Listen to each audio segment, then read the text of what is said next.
Here's what we're gonna tackle today. We're gonna go up that huge mountain. That's the Beartooth Pass. We're gonna first filter some water so we have some drinking water. We're almost out. We're gonna have some hopefully epic views, and we're gonna take you along while we try to find a campsite tonight, because we have no idea where we're staying yet.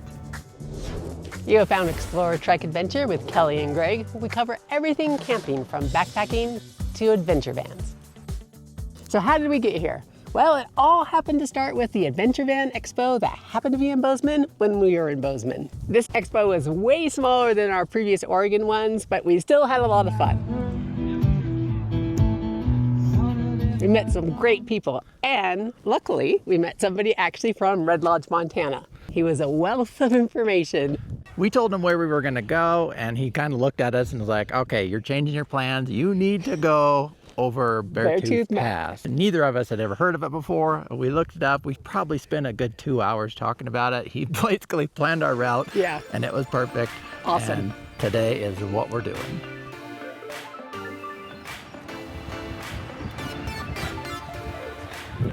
Cross over the road, a little tiny bridge here. Go down to this little spot. It almost looks like it could be a camping spot, but I'm thinking it might be a trailhead.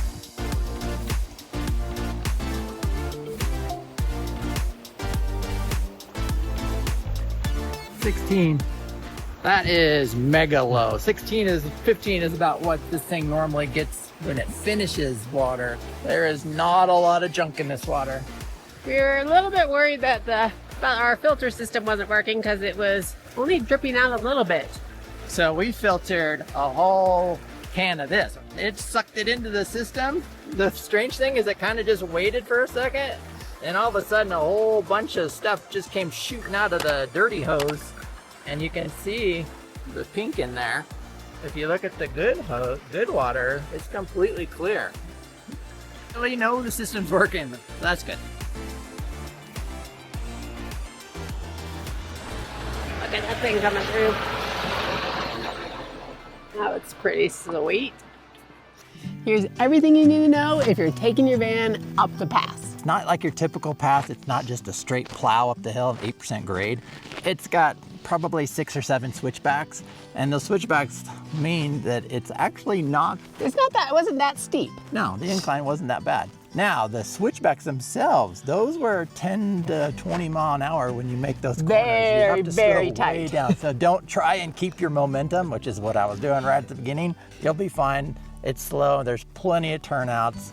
Yeah, a whole bunch of turnouts. So of course you're going to be stopping a lot, only because the viewpoints are amazing. You can see the creek that runs down there. That's the road we were staying on last night. That was a beautiful dispersed camping area. There's a couple campgrounds down there. There's even one in the middle, I believe. What do you think? Yeah, that's pretty cool. I mean, look how tiny the campers are. They're like big campers. Little baby.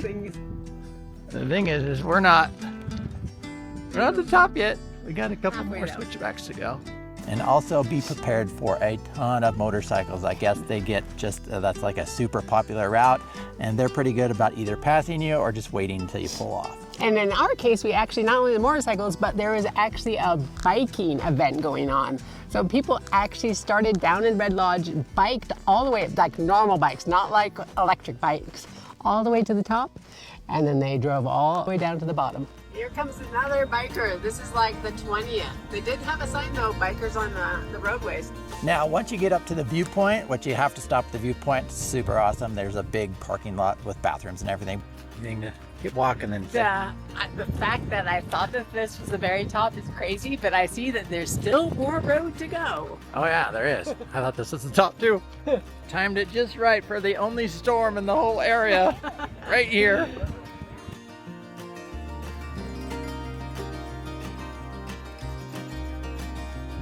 Look at these little fat squirrels. They do not care. Hi there. Get some snacks.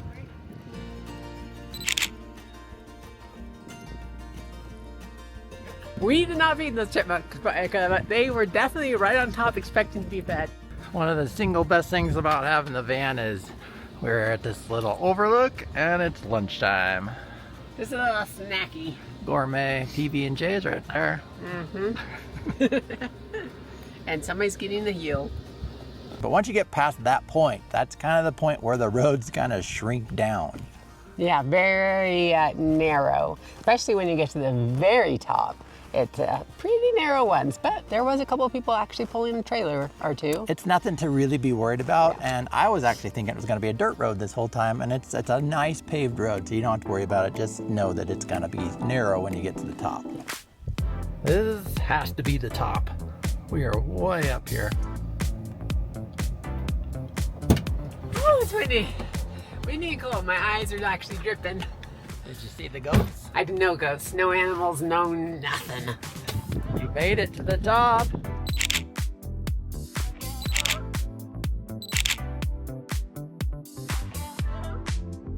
Now, if you're new to sprinters, at least the newer ones, have paddle shifters on the behind your steering wheel, and that gives you the ability to select the gear you want to be in. It really comes to play when you're going downhill, because that's when you want to select like gear 3 or 4. It'll use some engine braking to help you slow down. And when we were going down these big passes, I didn't really use the brakes at all. I was going noticeably slower and people were passing me, but you know, we didn't have to fry our brakes. After you go across the peak, it is amazing, and I had no idea that there are so many little lakes on this mountain range. You look down and there's one, there's one, there's one. It's pretty incredible. Yeah, the cool part is you have that high view when you first crest over the pass, and then you start heading in, you can see them all out there. You drop down a little bit on top of this plateau and you just drive all the way through them. And amazingly, there are actually quite a few little campgrounds, and when we say little, they are very small, that are spread out along this pathway. And of course, don't forget, top of the mountain store. There is a store at the very tippy top. We had to stop there just to see what it was. Yeah. It was exactly what you thought it was, a little tourist trap. Got some stickers. We've dedicated the front of the fridge to places we've gone. So here is our new one for the Beartooth Pass. Oh, and they also had the coolest orange snowcat sitting in the corner. I wanted to get in there and drive that thing really bad. Went to go check out and see what Beartooth campground looked like, and apparently it is closed due to bear activity. Although we did see a Forest Service truck pull out that looked like it had a live cage on it. Oh yeah, they do. I wonder if they trapped it. Is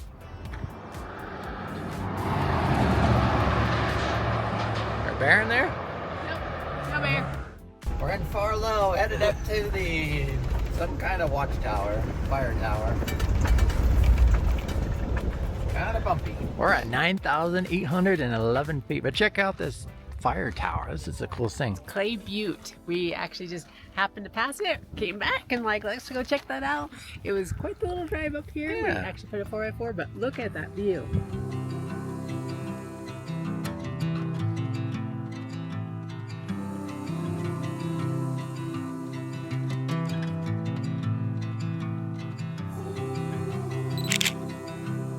Down Crazy Lakes Road, which actually wasn't that crazy. And we found this great spot. It's got a fire pit, but I think the best spot, check this out.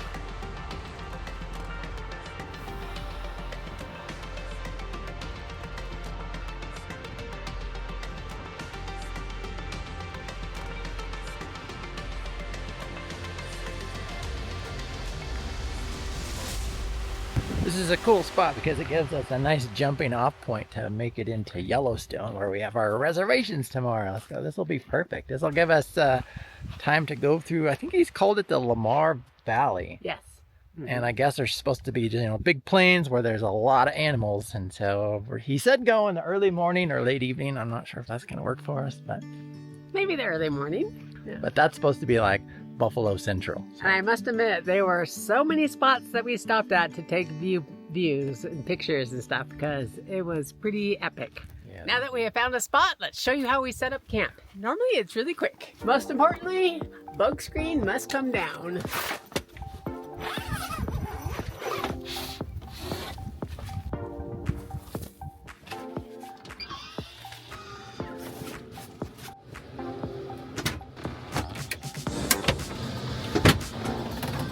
And when it's really nice out, we just go ahead and open up the back doors.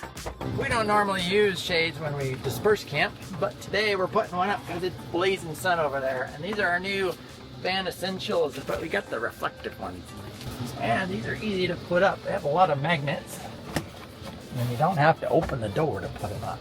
The thing that takes us the longest when setting up camp is leveling this thing out. Leveling the van today took about 5 seconds. We just rolled up here. I'm like, oh, that looks pretty flat. Pulled in, scooched a little forward. Perfect. There's one thing we forgot to introduce you to, and that is something that is going to spruce up our van a little bit. Flora the Explorer, our little fake fern plant thing. She kind of brightens up the space a little bit for us. Thanks for joining us on our adventure today. Now, if you're from Montana or spend a lot of time in this area and there's some places that we missed that should definitely check out, please let us know in the comments below. Go check out this video next. You can find us at explorertrekadventure.com, and we'll see you next time.